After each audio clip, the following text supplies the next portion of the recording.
Hello, I'm Monsignor Charles Minor. Aid for Friends is a Philadelphia interfaith group which provides home-cooked meals and warm, friendly visits for the disabled and the elderly in the area. We're going to meet some people who belong to this organization very shortly.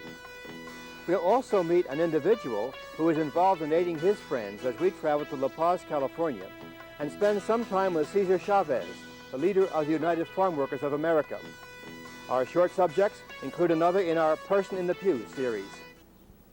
Each of us has experienced suffering, but for many elderly and handicapped, it is intensified by isolation. Aid for Friends intends to do something about that. Volunteer cooks place home-cooked meals in trays like these. They are then frozen, and after that delivered to the elderly and handicapped for those people who cannot provide nutritious meals for themselves.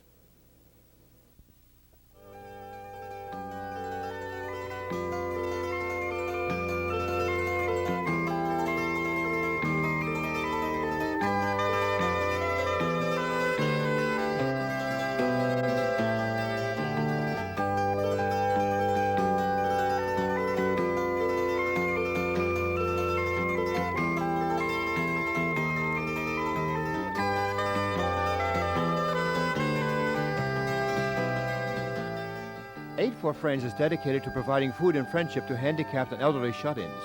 Rita Ungaro Schiavone is the founder and director of this all-volunteer program. In operation for 6.5 years. We've distributed over 250,000 free meals. We have helped off and on about 800 client friends. We presently have 265. We have well over 1,000 volunteer cook drivers, visitors. The program began in September 1974 when Rita volunteered her services to the community office of the Frankfurt YWCA. She was asked to visit some people in the community who needed help.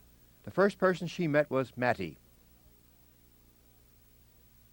It was a very, very hot day, stifling, and I knocked on the door. I heard a voice tell me to come in. The room was in darkness, and I spoke to Mattie. Mattie was nearly blind.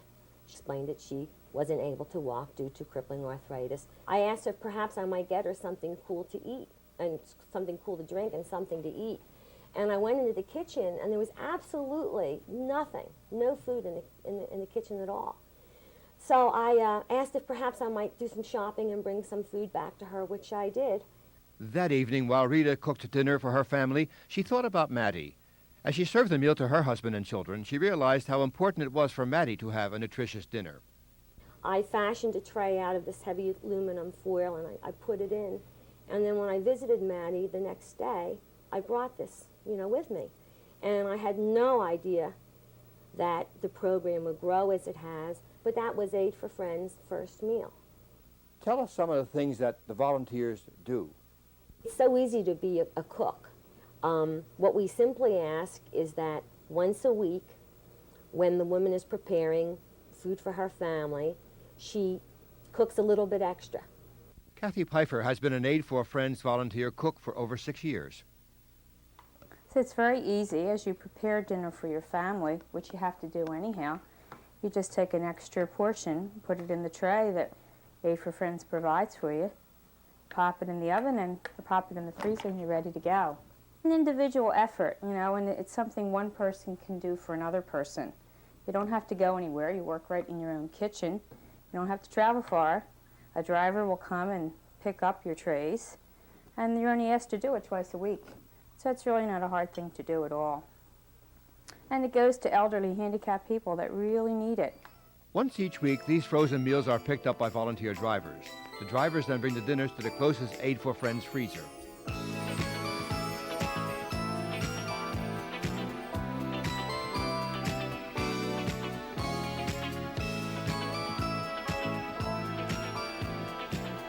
Each week, a volunteer visitor picks up 7 dinners from a central freezer and delivers them to the client friends he has been assigned. The visitor spends at least 1 hour with his client friend, offering him companionship and establishing a caring relationship. Through these meetings, the visitor attempts to fill both the physical and spiritual needs of the shut-in.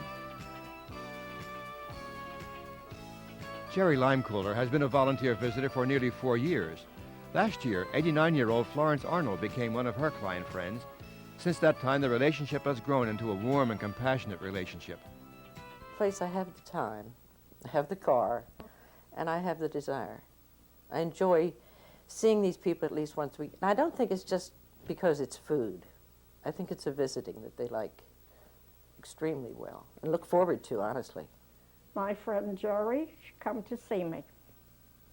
And I liked her when I seen her, and I only didn't like her, but I thought she was a friend of mine. She does a lot of things she shouldn't do. She goes up to the bank, she gets with me to have my checks cashed, and she sees that my bills are paid for me, and there's a lot of things that I can't get out to do, and I throw the responsibility right on this poor soul. And she does it for me, and I appreciate it. It means to me contentment, for one thing. And it means to me I made a new friend when I met Jared. And I hope we always stay friends.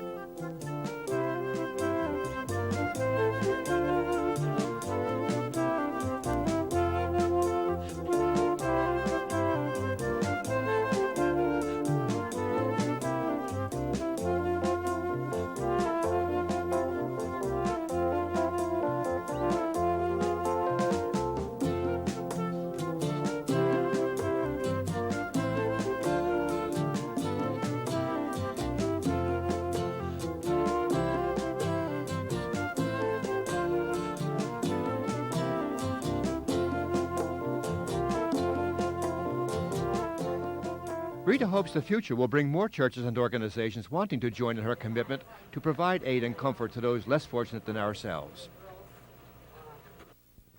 I want us to be able to expand. We serve Kensington, Frankfort, throughout the entire Northeast. We have a few in Olney, a few in South Philly. We provide meals to 2 parishes in North Philly. And I simply want us to go where the need is and to be able to reach out and help. So our future, therefore, is to respond as much as we can to the needs in the community and to have one community sharing with another so that we can sort of equalize everything. The road is long with many a winding turn that leads us to who knows where.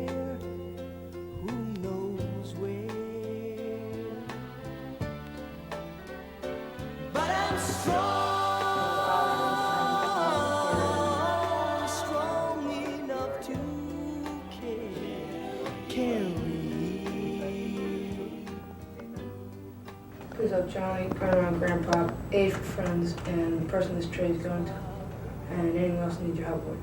Amen. Amen. In Philadelphia today, there are more than 40,000 aged and disabled people isolated and below poverty level. Aid for Friends can't help all of them, but Rita and other Aid for Friends volunteers would like to try. Why don't you help? Call 338-4039. 338-4039.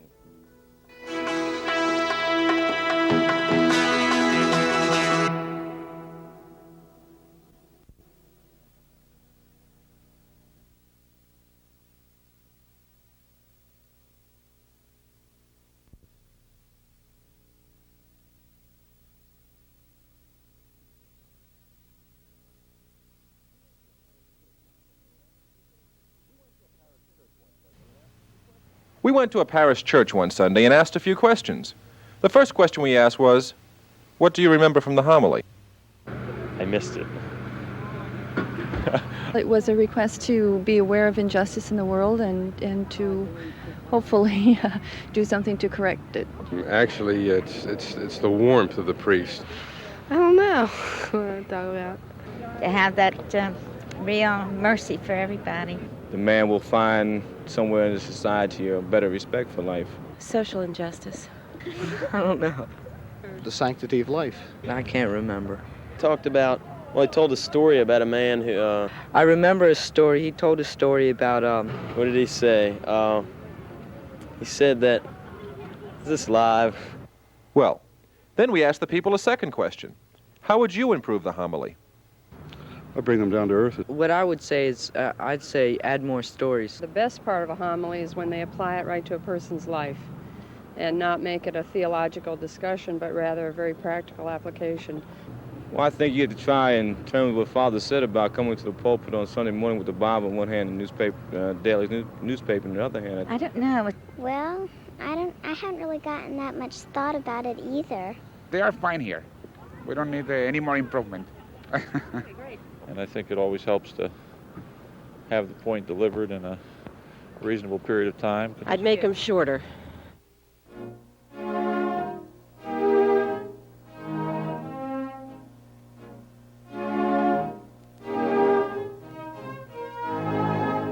Would you like to go with me down my dead-end street?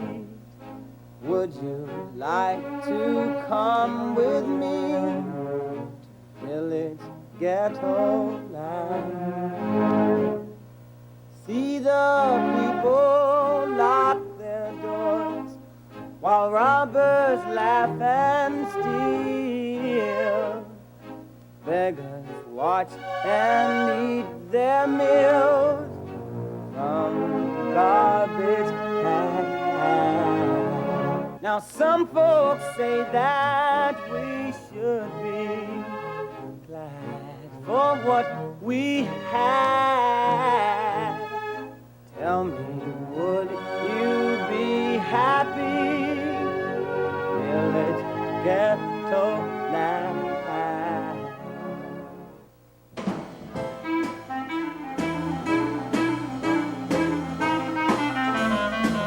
What we have here is the Johnny Horn Jazz Giants plus one.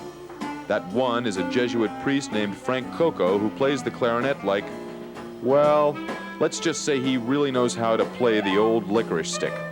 He began playing at 11, and it wasn't long before the Dixieland sounds of New Orleans had reached his ear. At 17, Father Frank entered the Jesuit novitiate and for a while played only for himself and friends. But now Frank's back out in public, playing his heart out. He's even on an album with the Ronnie Cole Trio. How good is he? Well, take a listen.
Born in 1927 of farm worker parents, Cesar Chavez had the opportunity to experience at first hand the plight of the migrant worker.